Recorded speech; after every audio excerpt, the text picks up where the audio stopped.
Bismillahirrahmanirrahim. Assalamualaikum warahmatullahi wabarakatuh. Hamdan syukran lillah, salatu wassalaman ala rasulillah wa ala alihi wa ashabihi wa man tabi'ah, amma ba'd. Ananda tercinta, pada pagi yang berbahagia ini, tanggal 5 Oktober 2020 merupakan hari pertama kita belajar bersama di semester ganjil ini dengan materi psikologi pendidikan. Dan tercinta,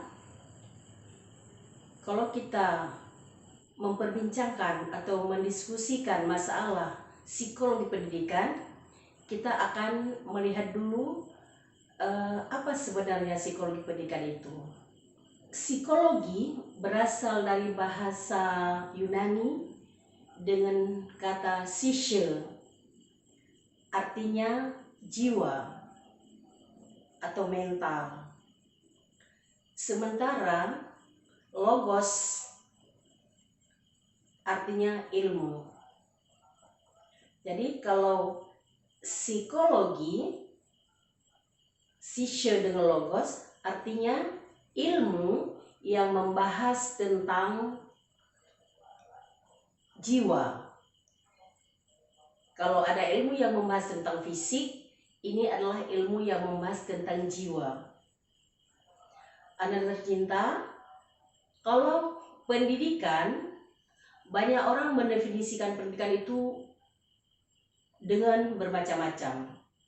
Tetapi para ahli sependapat kalau pendidikan itu dikatakan dengan yang pertama at-tarbiyah, istilahnya pendidikan itu at-tarbiyah atau tarbiyah. At-tarbiyah hiya at-ta'allum. Pendidikan itu adalah belajar. Berarti pendidikan itu salah satu definisinya adalah belajar. Kemudian ada juga para ahli pendidikan yang mendefinisikan pendidikan itu adalah taghayyur suluk. Jadi pendidikan itu adalah merubah tingkah laku. Jadi definisi yang pertama tadi, pendidikan adalah belajar. Yang kedua, definisinya pendidikan itu adalah merubah tingkah laku. Yang ketiga, at-tarbiyah atau pendidikan juga didefinisikan dengan turath tsaqafah, yaitu mentransfer pusaka budaya. Apa yang dimaksud dengan at-tarbiyah hiya ta'allum? Pendidikan itu adalah belajar.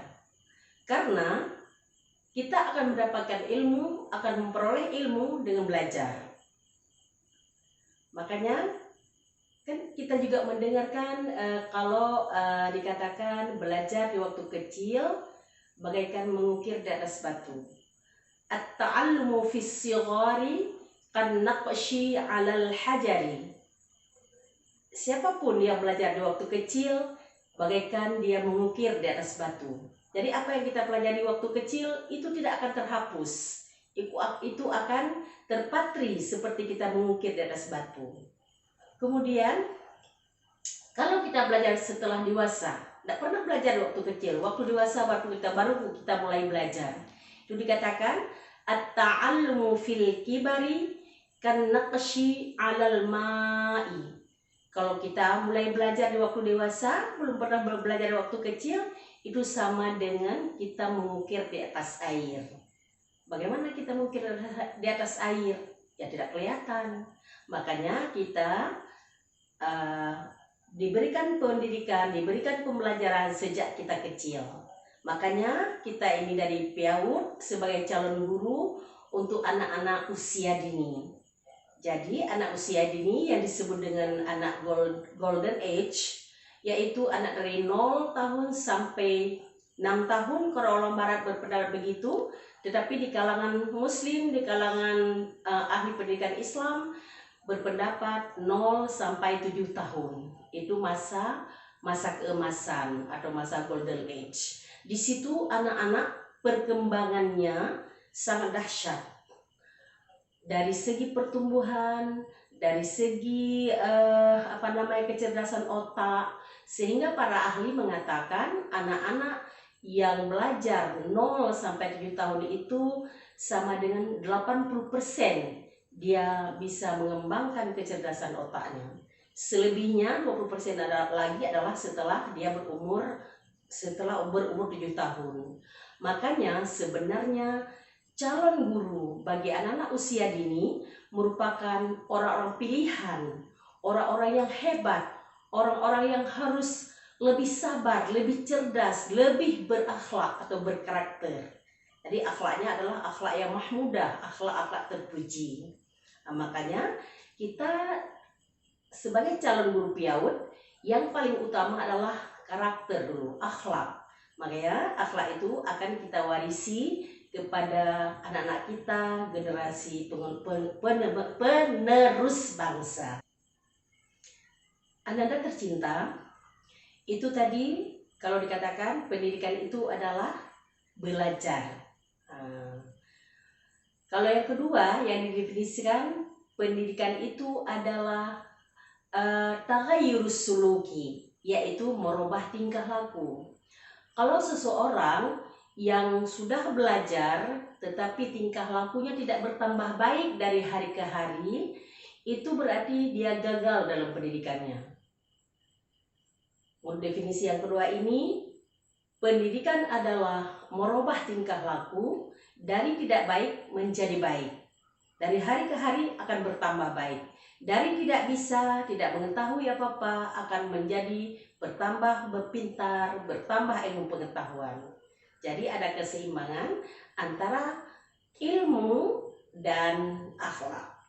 Kemudian nanti akan dilanjutkan lagi dengan psikomotor, yaitu ada kecerdasan otak, kecerdasan akhlak atau iman, kemudian ada kecerdasan yang namanya keterampilan atau psikomotor. Itu yang kedua adalah pendidikan disebut dengan merubah tingkah laku. Jadi kita dari hari ke hari tingkah laku kita akan lebih baik, akhlak kita akan lebih baik, karena definisi pendidikan yang kedua adalah merubah tingkah laku. Ananda tercinta, teori yang ketiga, yang definisi yang ketiga tadi dikatakan oleh para ahli pendidikan, pendidikan itu adalah turathus tsaqafah, yaitu mentransfer pusaka budaya. Apa itu mentransfer pusaka budaya? Kita semua bangsa di dunia ini punya budaya masing-masing. Jadi kita orang muslim, kita punya budaya muslim. Pusaka budaya ini harus kita teruskan kepada anak generasi kita ke depan. Kita harus melihat mana pusaka budaya yang perlu dilestarikan, mana pusaka budaya yang harus diwarisi kepada generasi yang akan datang. Jadi kita harus paham, jangan kita mencampur aduk antara budaya orang dengan budaya kita sendiri. Budaya non-muslim berbeda dengan budaya muslim. Jadi kita sebagai orang muslim, budaya kita budaya muslim. Mana yang boleh? Kita pedomannya adalah, standarnya adalah kepada Al-Quran dan hadis. Kalau Al-Quran dan hadis mengatakan boleh, itu berarti boleh. Kalau Al-Quran dan hadis mengatakan tidak boleh, itu tidak boleh. Jadi pegangan kita, standar kita, boleh tidak boleh adalah menurut aturan yang diberikan oleh Allah di dalam Al-Quran dan di dalam hadis Rasulullah SAW. Ananda tercinta, itu 3 definisi yang sering diberikan oleh para ahli tentang pendidikan. Tadi yang pertama, pendidikan adalah belajar. Yang kedua, pendidikan adalah merubah tingkah laku dari tidak baik menjadi baik. Yang ketiga adalah pendidikan itu mentransfer pusaka budaya, yaitu budaya-budaya yang baik kita akan lanjutkan, akan kita sampaikan kepada generasi yang akan datang. Kita budaya muslim, ya sebagai orang muslim ya budaya muslim. Jadi sebagai bangsa Indonesia, kita punya budaya Indonesia. Kita sesuaikan menurut kita masing-masing. Ananda tercinta, kalau tadi definisi psikologi pendidikan, jadi ilmu yang mengajarkan tentang jiwa manusia. Dengan kita belajar, pendidikan itu dengan kita belajar, kita akan mengetahui bagaimana sebenarnya jiwa dari manusia. Jadi kalau kita orang kedokteran itu akan berusaha untuk membuat fisik manusia, jasmani manusia menjadi sehat, menjadi bugar, menjadi bertumbuh dengan sempurna. Tapi kalau dalam ilmu jiwa, dalam psikologi pendidikan, kita akan mempelajari bagaimana berkembangnya jiwa dari anak-anak kita. Karena kita harus mengetahui anak-anak itu semuanya berbeda-beda. Jadi perbedaan ini diistilahkan dalam psikologi pendidikan dengan individual differences, yaitu perbedaan individu. Jadi semua anak punya bakat, punya minat yang berbeda, punya keinginan yang berbeda, punya ketahanan yang berbeda. Jadi semuanya berbeda. Jadi para guru, apalagi guru TK, kita harus paham betul dengan anak-anak kita. Karena apa? Dengan kita memahami mereka, kita akan mudah dalam mendidik mereka. Jadi kita tahu anak kita, oh anak ini bakatnya kepada ilmu eksakta, dia lebih condong ke matematik, dia lebih paham ke fisika, ke biologi dan sebagainya misalnya. Tapi ada anak-anak yang dia lebih condong ke seni. Kalau masalah seni, walah, anak inilah yang nomor satu. Dia apapun seakan-akan dia sudah pernah belajar, padahal dia belum pernah belajar. Itulah anugerah yang diberikan Allah ke anak ini, yaitu dia sangat mencintai seni. Sementara yang tadi, anak-anak yang sangat mencintai dengan ilmu-ilmu pasti. Kemudian ada juga anak-anak kita yang sangat memahami dan mencintai tentang yang namanya ekstrakurikuler seperti berolahraga. Ekstrakurikuler termasuk olahraga, termasuk seni dan sebagainya. Anak-anak kita di PAUD, kita kan harus mendidik mereka, melatih mereka, mengasah keterampilan mereka, baik dari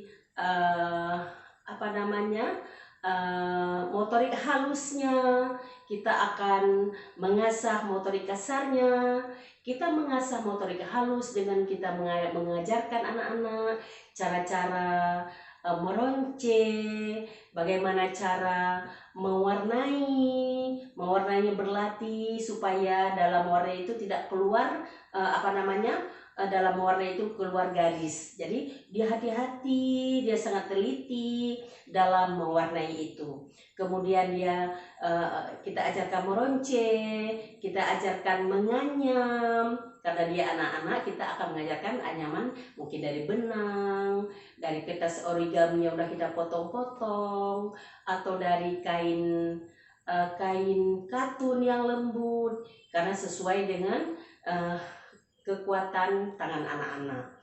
Tidak mungkin anak-anak kita masih kecil-kecil kita suruh anyam pandan yang berduri. Nggak mungkin lah, nanti tangannya terpotong, kulitnya masih lembut-lembut, masih halus-halus.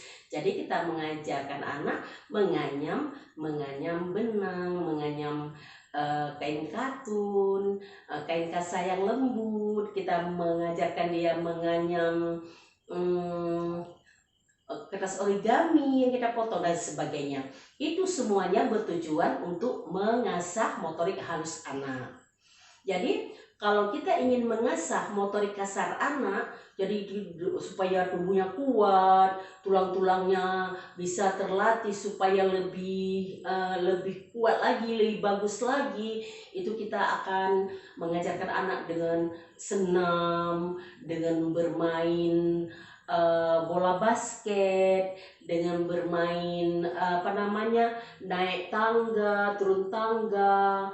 Dia mungkin akan belajar melompat dengan teman-temannya, mungkin akan belajar yang masuk itu dia yang di pelosotan, dan sebagainya. Itu semua untuk melatih motorik kasar anak. Jadi dengan kita paham, dengan kita belajar ilmu psikologi pendidikan, dengan kita belajar ilmu jiwa, bagaimana cara mendidik anak dengan benar.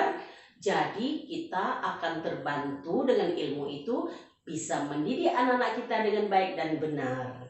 Jadi tahu anak kita, anak yang berseni, kita lebih mengarahkan dia ke masalah-masalah seni.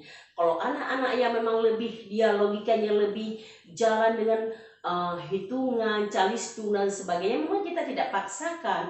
Anak-anak yang belajar di PAUD itu, di PGRA itu, di Rawdatul Atfal itu, dia bermain. Itu yang paling utama bagi anak-anak tuh. Bermain, itulah belajar bagi anak-anak. Bermain, itulah belajar.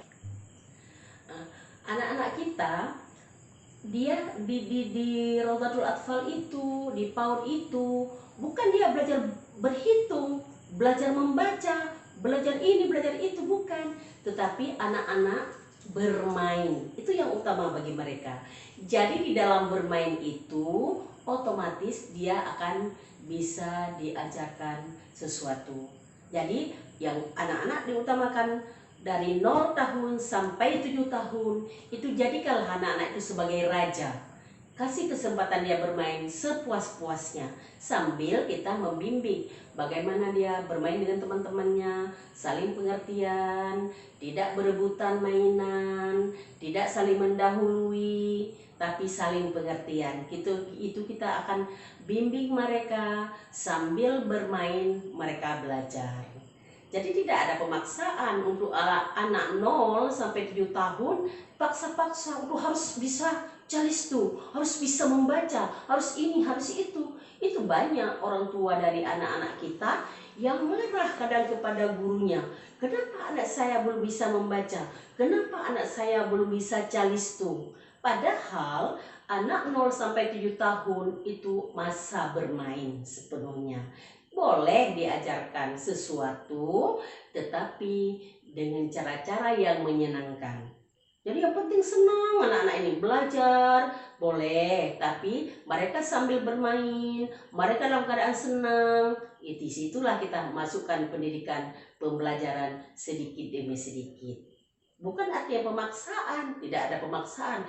Ini anak 0 sampai 7 tahun itu adalah raja. Itu. Jadi jangan salah-salah kaprah. Ada orang tua yang kadang-kadang komplain, anak saya masa udah lama di sini, udah 2 tahun nggak bisa baca. Ada anak-anak yang dia lama dalam membaca, tetapi dia lebih pintar dalam hal lain. Ada anak-anak sejak kecil kita melihat ada yang cepat sekali berbicara, cepat sekali dia paham dengan menyampaikan informasi-informasi yang dia dengar. Tapi ada juga anak-anak yang susah dia berbicara, tetapi dia lebih cepat dalam bergerak, berjalan dan sebagainya. Tapi juga kebalikan, ada anak yang dia berbicara sangat cerdas, dia menyampaikan informasi sangat bagus ke orang tuanya, ke orang-orang yang ada di keluarganya, ke orang-orang yang ada di sekelilingnya, tetapi dia lambat dalam berjalan.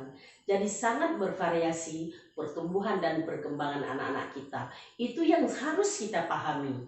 Makanya ilmu psikologi pendidikan adalah ilmu yang diajarkan ke guru, ke calon guru, supaya dia paham bagaimana cara mendidik, bagaimana cara memahami anak-anak kita yang kesemuanya berbeda-beda. Jadi jangan kita samaratakan. Ada anak yang kalau dengar orang tuanya baca, dengar gurunya baca, gurunya hafal, sebentar dia bisa hafal, sebentar lihat terhafal apa yang dia dengar. Itu ada anak yang Allah berikan anugerah ke mereka yang seperti itu. Tapi ada juga anak 1-2, dia cepat sekali membaca, dia cepat paham, dia cepat bisa menjelaskan sesuatu, tetapi dia kalah dalam menghafal atau dia lambat dalam menghafal. Itu variasi-variasi yang seperti itu harus betul-betul kita pahami, supaya kita sebagai guru tidak memaksa kehendak. Jadi kalau anak orang, oh anak ini sebentar udah bisa hafal, udah ini, udah itu, kenapa kamu nggak bisa? Walah, itulah dia perbedaan individu yang dikatakan tadi individual differences. Sama dengan makhluk Allah yang lain. Misalnya kita melihat burung, burung dia bisa terbang, gitu. Tapi coba lihat makhluk yang lain, kita mau suruh terbang kerbau, lembu suruh terbang, nggak mungkin, karena Allah kasih anugerah yang berbeda. yang kalau burung dia bisa terbang, kalau binatang-binatang lain dia bisa berjalan seperti biasa dengan jalannya yang lambat. Ada binatang-binatang lain juga yang jalannya mungkin lebih cepat, lebih kencang, ya gitu. Jadi sangat-sangat bervariasi. Begitu juga anak manusia, dia bervariasi, dia berbeda-beda. Allah anugerahkan bermacam-macam untuk manusia ini. Kita melihat kadang ada anak-anak yang bisa dia membuat sesuatu keterampilan sangat-sangat indah, sangat-sangat menyenangkan, padahal dia belum pernah belajar. Memang itu anugerah dari Allah yang Maha Kuasa untuk dia. Ada anak-anak yang kelebihannya yang lain yang tidak dimiliki oleh anak-anak yang lain lagi. Itu sangat-sangat harus kita pahami sebagai seorang guru. Inilah salah satu manfaat kita belajar psikologi pendidikan, supaya kita tahu bagaimana perbedaan-perbedaan yang dimiliki oleh anak-anak kita. Jadi janganlah guru itu memaksa kehendak, salah kaprah, tidak memahami anak-anak yang berbeda tadi. Kalau kita sudah memahami anak-anak kita berbeda, arahkan dia kemana kecondongan dia, kemana bakat dan minat dia. Kalau bakat dan minat dia kepada kesenian, arahkan dia ke situ. Mudah-mudahan dia nanti suatu hari setelah dia dewasa, dengan kesenian itu, dengan seni itu, dia bisa menghidupi dirinya, keluarganya, dan sebagainya. Begitu juga anak-anak yang keterampilannya mungkin di olahraga, arahkan dia ke olahraga itu dengan benar, dengan baik, karena memang disitulah Allah kasih anugerah ke dia, yang suatu hari nanti dia bisa menghidupi dirinya dan keluarganya. Ada juga anak-anak yang lain yang keterampilannya mungkin menjadi orator, dia bisa berceramah, dia bisa berpidato, dia bisa menggoncangkan panggung. Itu kelebihan yang Allah kasih ke dia, anugerah yang Allah kasih ke dia. Kita lihat beda, kadang ada anak ini dia kalau ngomong di panggung subhanallah, kita terkesima. Pada anak kecil, kita yang tua-tua aja tidak sanggup segi begitu, kita yang tua-tua aja tidak bisa seperti itu, tapi anak kecil itu subhanallah. Itulah anugerah yang Allah berikan. Makanya kita guru harus paham apa bakat dan minat yang dimiliki oleh anak, supaya kita mudah mendidik mereka, supaya kita bisa mudah mengarah mereka, supaya mereka bisa sukses dalam kehidupannya.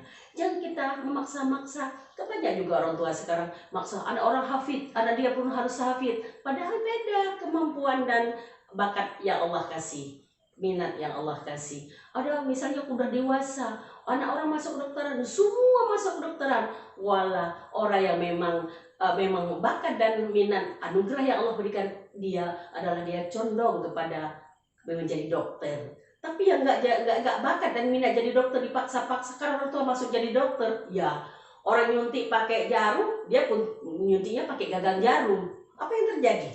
Kan memang tidak bakat di situ, kita paksa-paksakan. Ada orang tua yang hasrat dan minatnya dulu mau kuliah di teknik gitu, tapi tidak kesampaian dia kuliah di teknik, dia paksa-paksakan anaknya masuk ke teknik. Padahal anaknya bakat mau jadi guru, tapi orang tuanya nggak izinkan, nggak boleh masuk jadi guru, kamu mesti masuk ke teknik. Karena ayah dulu nggak sempat jadi insinyur, kamulah yang menggantikan ayah. Gimana kita mau memaksa anak menggantikan kita? Bakat dan minat anak bukan di teknik, bakat dan minat anak bukan di kedokteran. Jadi sesuaikanlah bakat dan minat anak kita, kesitulah kita mengarahkan mereka. Itu tugas berat dan tugas besar dari seorang guru PAUD, dari seorang guru PGRA, dari seorang guru Rodatul Atfal. Kita harus tahu, harus paham apa bakat dan minat anak kita, sehingga kita bisa mengarahkan dia kepada minat dan. Ananda tercinta, sampai di sini dulu pengantar perkuliahan kita untuk hari pertama. Insya Allah nanti kita akan dilanjutkan dengan diskusi. Ibu akhiri, wabillahi taufiq wal hidayah. Assalamualaikum warahmatullahi wabarakatuh.